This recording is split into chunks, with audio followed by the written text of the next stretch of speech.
Hola a todos, en este vídeo vamos a ver la parte teórica relacionada con las operaciones de sucesos. En el vídeo anterior ya definimos el concepto de suceso como cualquier subconjunto del espacio muestral. Al fin y al cabo, esto hace que el suceso sea un objeto matemático y por lo tanto podemos intentar definir unas determinadas operaciones con este objeto, al igual que lo hacemos con los números o con otros objetos como por ejemplo las matrices o los determinantes en el caso de álgebra. Entonces, en este vídeo comenzaremos viendo 5 operaciones de sucesos y algunas propiedades interesantes relacionadas con ellas. La primera de todas va a ser la unión, que denotaremos con este simbolito de aquí parecido a una U. La unión de dos sucesos estará formada por todos los casos de A y de B.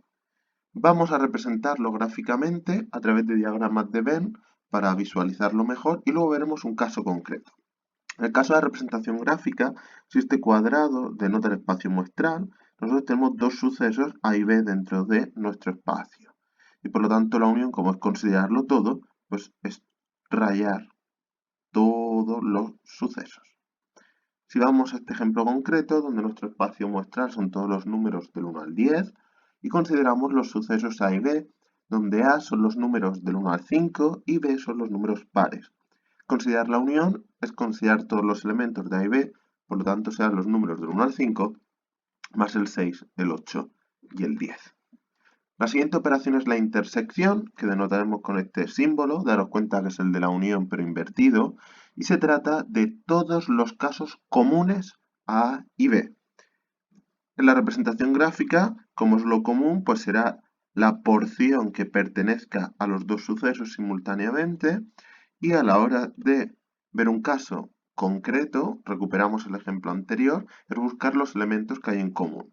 Si comparamos la A y el B, el 2 y el 4 son los únicos números que pertenecen a ambos sucesos y esto será la intersección de mis sucesos. La tercera operación es la diferencia, que bueno, en cierta manera lo podríamos comparar con la diferencia de números. Y la diferencia de dos sucesos es eliminar del suceso A todos aquellos elementos que también estén en B. ¿De acuerdo?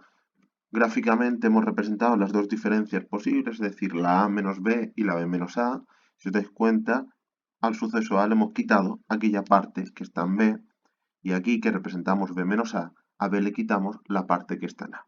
Si os dais cuenta, la diferencia realmente que es quitarle al suceso la intersección de los dos conjuntos.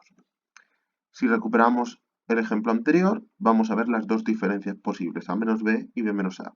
Si hacemos A menos B, como es quitar los números pares, pues me quedará el 1, el 3 y el 5, y el B menos A es a los números pares quitarle aquellos que sean menores de 5, y por lo tanto me queda el suceso 6, 8, 10. La cuarta operación es el complementario, que en el libro de texto lo denota con una tilde, pero también podéis encontrar en la literatura la siguiente notación, o una barrita arriba o una super C de complementario. Y el complementario no deja de ser una diferencia respecto al espacio muestral. Por lo tanto, el complementario de A será la diferencia del espacio muestral menos nuestro suceso A, es decir, todos aquellos elementos que no estén en A. Gráficamente, pues si yo tengo mi suceso A, el complementario es todo lo demás.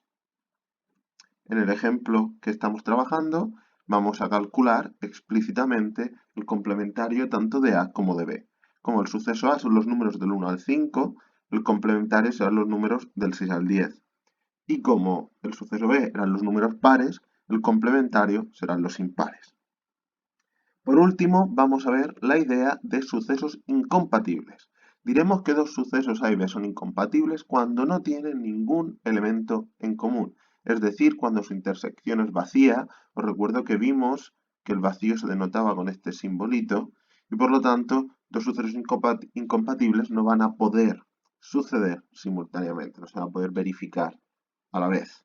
Gráficamente se trata de dos sucesos que no tienen nada en común, que no se tocan, y ahora el ejemplo, el espacio muestral lo mantenemos, pero hemos cambiado el suceso A, ya que bueno, en los sucesos que teníamos anteriormente sí que vimos que la intersección tenían elementos en común. Ahora, ¿qué consideramos? Pero el suceso A los números impares, el suceso B los números pares, por lo tanto la intersección es vacía porque no hay ningún elemento en común.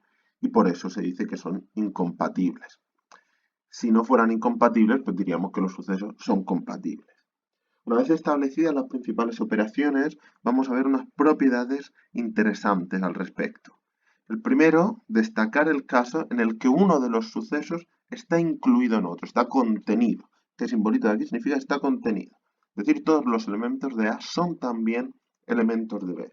Por lo tanto, la unión será B, la intersección será A.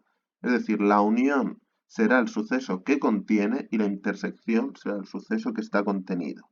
Gráficamente se ve fácilmente, ya que si yo tengo un suceso dentro de otro, como la unión es considerarlo todo, pues es considerar B, y la intersección, como es considerarlo común, es quedarme exclusivamente con A. Por último, vamos a ver las leyes de De Morgan, que ya os sonarán de lógica del curso pasado, que nos dicen estos dos enunciados de aquí. Por un lado, que el complementario de la unión es la intersección de los complementarios y que el complementario de la intersección es la unión de los complementarios. Estas dos propiedades son muy interesantes y es importante controlarlas porque lo utilizaremos mucho para el cálculo de probabilidades.